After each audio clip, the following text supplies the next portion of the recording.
video games. That's pretty cool, right? A controlled experience where you become the hero. Aw, slay. An escapist form of entertainment that has stood the test of time. Okay. They're a hobby beloved by many, sometimes realistic, sometimes cartoony, but almost always about using a skill to accomplish a goal, giving you, the player, a sense of accomplishment. There is one part of games that I really don't... Hey! Do you need help using that microphone? What? Did you know if you turn the knob in the back, you can adjust the audio intake? Yeah, I know. Look, I'm kind of doing a thing here. Whoa! Do you need help making the video? No, I've made videos before. Hey, if you press buttons on your keyboard, letters will appear on your screen! What is happening? Isn't that annoying? Isn't that, like, really fucking annoying? I hate tutorials in video games. I hate tutorials so gosh dang much. The beginning of a game is important, right? You want the game to make a good first impression on you that'll carry the player throughout the entire game. It should intrigue a player. But if you're involuntarily thrown to something completely unskippable, it's gonna be hard to get hooked. It sometimes doesn't even apply to the beginning of a game. How many times have you been playing a game where you're running around, doing your thing, having fun, and suddenly bloop, suddenly blip, everything is stopped. Your forward motion is halted. Information is just unwillingly being thrown at you. Information that you've been using for the past 6 hours of the game. And it's annoying. And to that you might say, yeah, that's how you learn how to play a game, idiot. But what if I said, 1, that hurt my feelings, ow, and 2, it's possible to showcase Conveyance on how to play a game without using any words at all. This is where the intro goes? Do you need help making an intro? God damn it!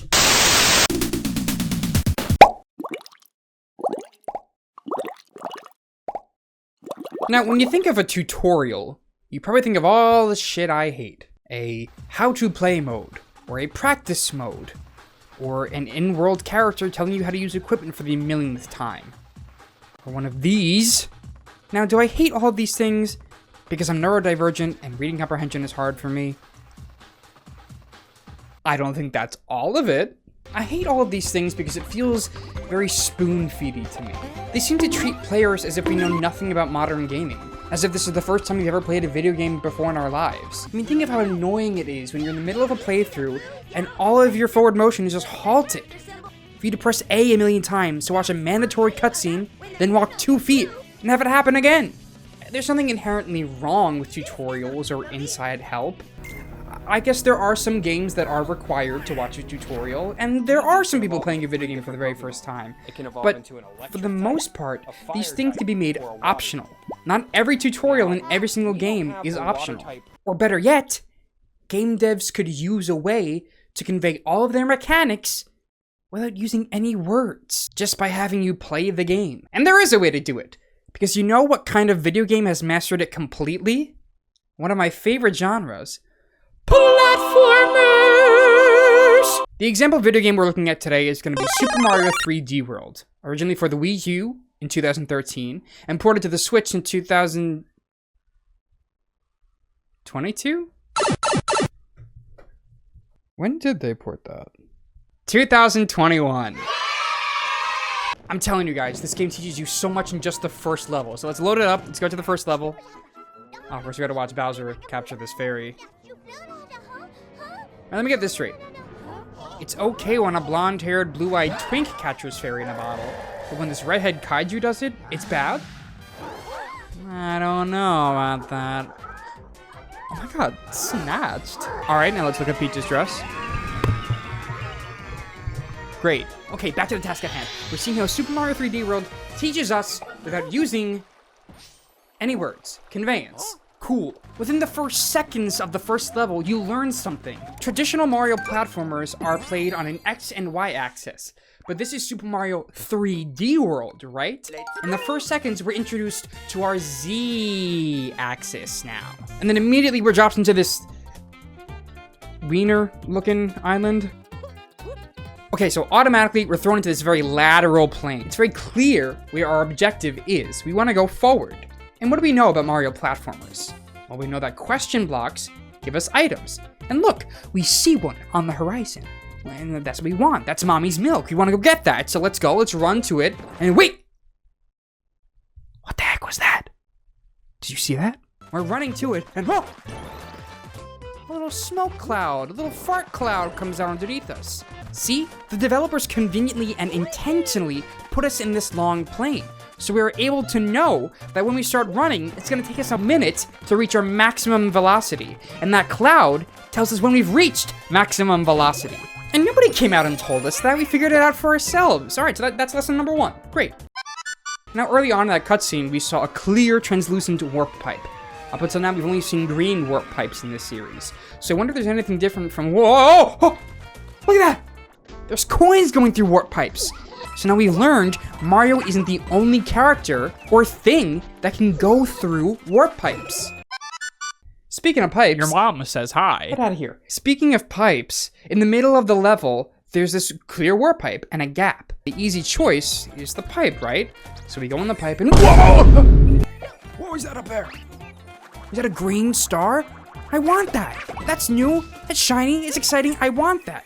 So let's go back in the pipe and... Oh, I couldn't get it. What? Okay. So let me fucking look at this. Hold on. Green star was above me. Maybe I should just hold the control stick up. Oh my god. We can choose the direction of where we go in the warp pipe. That's new. That's like 3 lessons so far. That's like 3 lessons. And you feel like you're learning? No. You feel like you're an Italian plumber. Let's go. Okay, last lesson of this level. Towards the end, we meet a cat Goomba. Now, when you run up to the old girl, there's conveniently and intentionally enough space. You're safe where you're standing, and you can watch her do her attack. So, if she's a cat, and I'm a cat, what if I start hitting buttons and... I can do it too. And she taught us that. There was no tutorial. There's no intro scene that was like, when you're a cat, you can jump and press the button. No! We learned it ourselves. Mother will be so proud of me! And these lessons continue for the whole game. In level 1-2, we get to this room that is like the complete opposite of the Wiener Island from the first level. It's this small, narrow, horizontal plane that has one thing to do in it. Just hit this block. Okay, well there's nothing left to do, so I guess we'll just leave and oh my god, oh my god, oh my god, oh my god! Look at all that sweet stuff! Baby likey! Baby want! But how do... There's an opening for a pipe in that hidden room. So, maybe there is something left to do in this room. Oh, I can't make that jump, can I? What? There's gonna be hidden blocks in this... Yes, there is! Wow, I'm glad I learned that I will be rewarded for exploring. And the environment taught us that. No one in the beginning of the level said, keep your eye out so you can look at... Shut up! Also, this level has everybody's favorite song.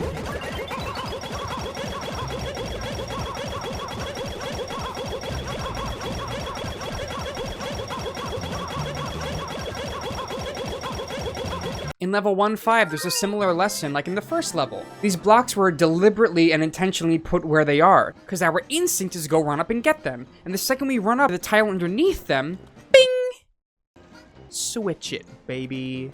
And now we've not only learned that when we step on these tiles, they will blink, we learned that if we jump, they'll get reset. It was all deliberately placed. And now that we've learned about these switching tiles in a controlled environment with no hazards, they're used throughout the level. There are gaps, there are enemies with gaps. And you feel safe in these areas because you've learned how to navigate each section from the first part.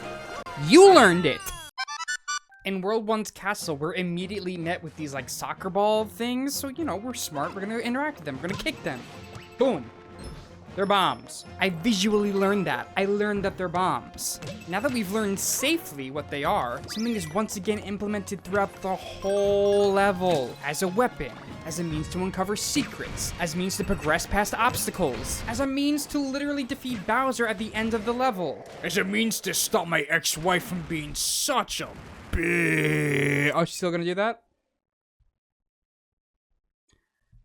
I don't have an ex-wife. Yet.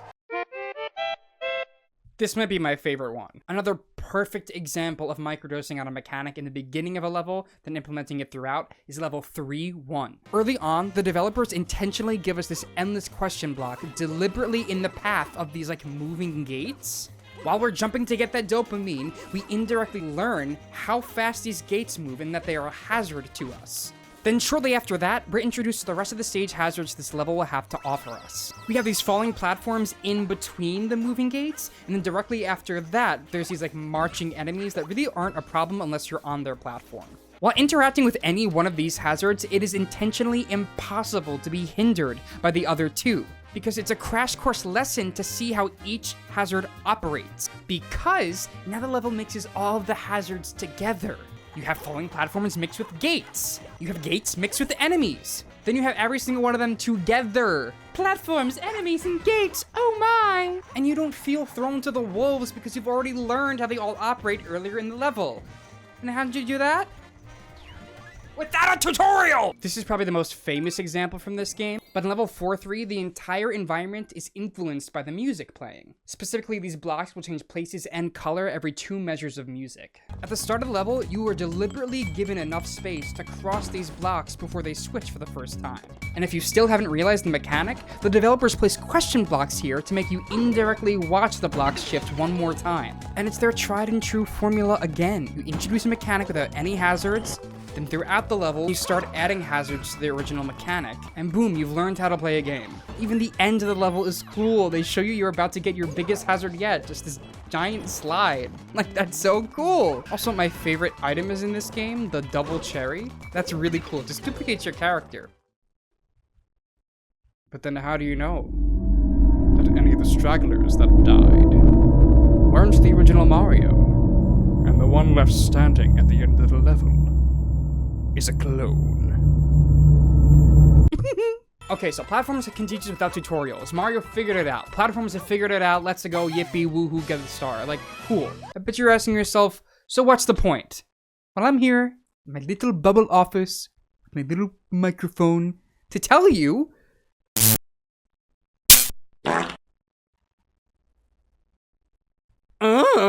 I just think tutorials need to chill out a little bit. If you put a controller in somebody's hands, they're gonna start pressing buttons. Like, that's just instinct. Sometimes you get a basic handling for the character before you're even thrown into a tutorial. We're humans, some of us. We're curious by nature. We're gonna find out what the B button does, and we'll probably find out that the B button does something different in the air than it does when we're on the ground. And we'll find that out before you even throw us into a tutorial. If we're able to get a basic understanding and a handle on a character before a tutorial even arises, something's gotta change. At that point, we can benefit from things being made optional. Now, a wonderful example of this is in the PS2 video game Sly 3 Honor Among Thieves. They have something that's called the Hazard Room, and it's a place where the player and character can go to learn the play style of the game. You get told about it very early on in the game, and then you can go there if you want. If! It's not required to progress in the game, and it's not required to beat the game. It is, however, required to 100% the game. And did they do this because it's a third installment of a game in a series that has thousands of fans that already know how to play the game? Probably, but we can take a page out of that book. I think another good option would just be, you know, letting a player run loose. Go ahead, play the game, and if they haven't progressed in X amount of time, or they die X amount of time so they're getting any further, maybe you can implement a, hey, you know you can do this if you do that. Or hey, if you're having trouble, maybe you can do this. That has been implemented before, but like, let's start doing it. I think tutorials are just outdated. Again, I know not every single game in the world is like the ones I'm critiquing, but when games allow me to figure stuff out by myself, I feel better about the play experience. I feel better about myself in a way. I feel more connected to the game. I feel better about choosing to play a video game instead of doing something productive. Games are productive, I guess. I'm an adult now. My hairline has half a foot in the grave, my lower back hurts, I got bills, I don't have as much time as I used to play video games anymore. When I load up a new game that I'm excited to play, I don't want half of that limited time to be spent by me just pressing the A button. Or watching a cutscene on how to shoot a gun for the millionth time. I don't know. What do you guys think? Let me know in the comments about how wrong I am, or let me know about a tutorial that makes you really, really mad. For real, let me know. I love talking shop. I will answer your comment. I had a lot of fun making this and editing it and everything. I've always wanted to make videos like this, and I do plan on making a lot more. So if you liked what you saw, I'd really appreciate it if you liked, commented, and subscribed. And what's the other thing they say to say? If you hit that bell button, you'll get notifications. I'm going to kill you!